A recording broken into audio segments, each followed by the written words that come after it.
Labas vakaras, ponios ir ponai, čia yra Ligmas kalba, laidoje Ligmas kalba. Ir šiandien mano tema būtų, aš norėčiau pakalbėti tokiu gan įdomiu aspektu, kodėl išlikimai greitai baigėsi. Būna daug youtuberių, kurie sukuria kažkokius survival pasaulius Minecraft serveriuose ir jie tiesiog užsibaigia taip netikėtai. Dažnai būna, kad nutrūksta serijos, tiesiog žmonės pamiršta, ne? Žmonės turiu omeny tie youtuberiai. Jie daro ir tada vieną dieną tiesiog, nebežaisiu. Net nebūna taip realiai, būna tiesiog labai tolygiai galvoju, gal kažkada prisijungsiu ir tada, ir tada užsimiršta. Ir šitas dalykas yra gan dažnas, aš pastebėjau, ypač, pavyzdžiui, Darius žaidžia, labai dažnas dalykas būdavo, aš žiūrėdavau visas jo serijas, man labai gaila būdavo, kad jis jų nepabaigdavo. Bet pavyzdžiui, Edvis pabaigė 250 serijų FunMap epizodų. Ir iš tiesų, ar verta yra užbaigti serijas, ar ne, nes serijos, kiekviena iš tų serijų maždaug turi apylygiai tiek pat peržiūrų.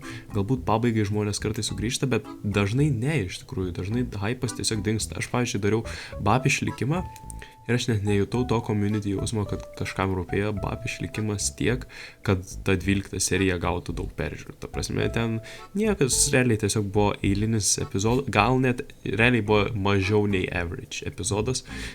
Praeitos serijos daug geriau gavo iš tikrųjų nei paskutinė serija. Tai ir keista tiesiog, kai žmonės, žiūri serijas ir tada tikisi iš to youtuberio sulaukti ar kažkokio endingo, ar tęsinio bent jau, ir tai dažnai nenutinka, kodėl. Ir būna, kad netgi po pirmos serijos padaro pirmą streamą ar video ir tada viskas nebežaidžia. Aš taip dariau vieną kartą irgi su BAP kitų sezonų, kad bandžiau žaisti ir tada blemba kažkaip ne taip, čia labai sunkiai, čia nenoriu aš taip daryti. Žiūri, jau kitas sezonas prasidėjo, visas progresas prarastas, aš net nenoriu daryti taip. Ir aš norėjau su jumis pasidalinti vienu streamu, kuriame aš žaidžiau Minecraftą kartu su Gustu. Ir žodžiu, jisai pradėjo streamą hardcore. Ir jis pradėjo nuo to, kad, sakė, jis darė hardcore streamų serijas, bet jos nesėkmingos buvo. Tiesiog, žinot, kaip būna.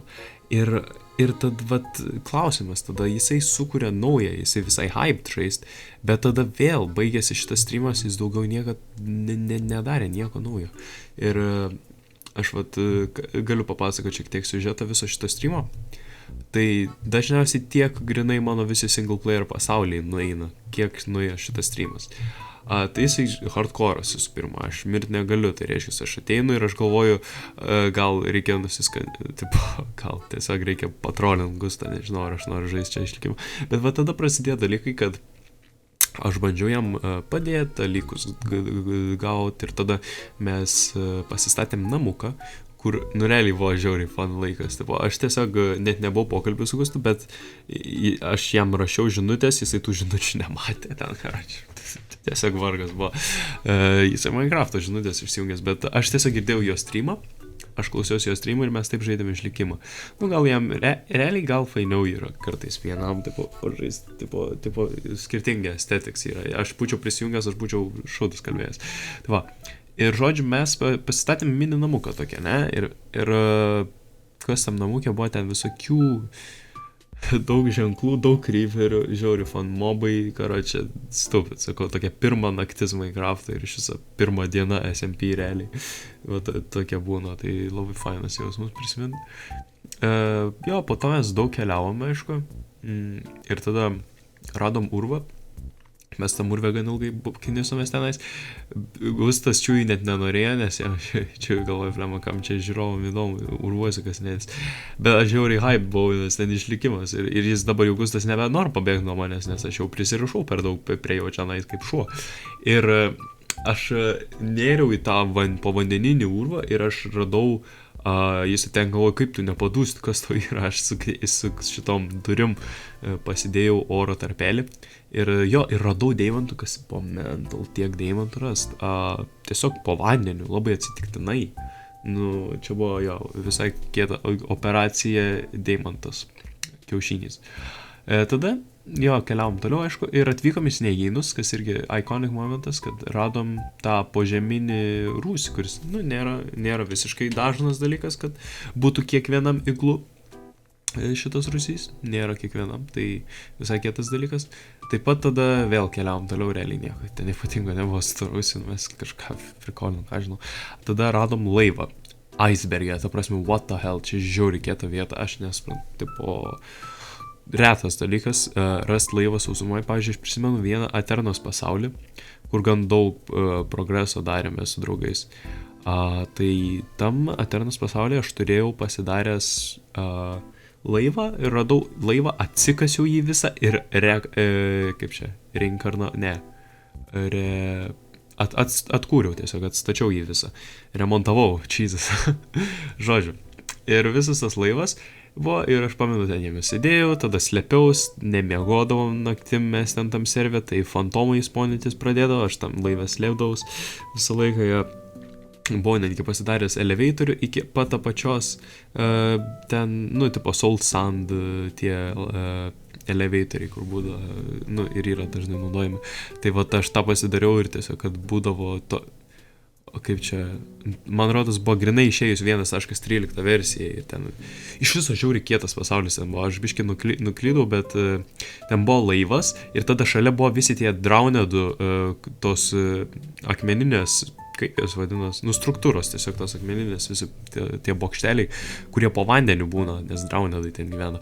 Bet šitie buvo išnirę į viršų ant žemės grinai ir mes ten juos visus apstatėm, tipo, rekonstravom gal, ne, žodžiu, ir ten tokį kaimelį turėjom, tai šitas man priminė laivas tą ir galvojau, gal reikia šitam laivę, tipo, apsigyvent ir čia visai cool būtų. Ir Gustas jau sako, baigė streamą, ir galvoju, plemai, tai dabar baig streamą tiesiog.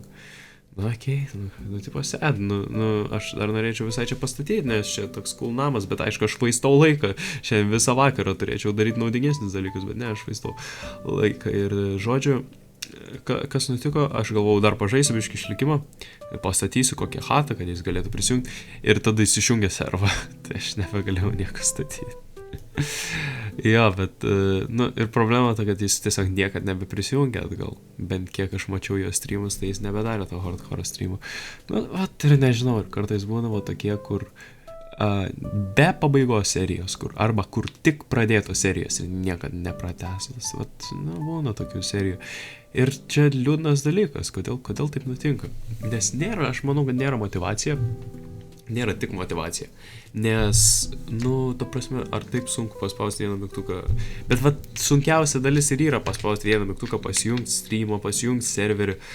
Žaist būtų visai linksma ir kuo toliau, tuo daugiau linksma. Čia grinai Atomic Habits knyga, atominiai įpročiai.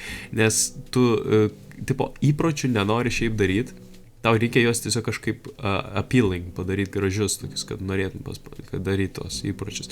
Tai čia tas pats. Ir tam serverį tau atrodo nesinori žaisti, bet tu žinai, kad jeigu tu žaistum kiekvieną savaitę, tu tokį fainą pasaulį sukurtum ir būtų žiauri fun. Bet tokia lemtis, aigės, yra daug serverių, kuriuos filmuodavo youtuberiai, kad, neišeina kitaip išlikimo padaryti. Tai, nežinau, pagalvokit jūs, žmonės, ką jūs manot, kodėl taip nutinka ir ar jum tai iš tikrųjų rūpi iš viso, kad ar yra skirtumas, pavyzdžiui, kai baigėsi serijas ir kai nesibaigė serijas. Nes aš galvoju, jeigu padarytum, kad pasibaigė serijas, bet jeigu jos tiesiog blogą endingą turi, tipo kaip serialą žiūrėti, ne?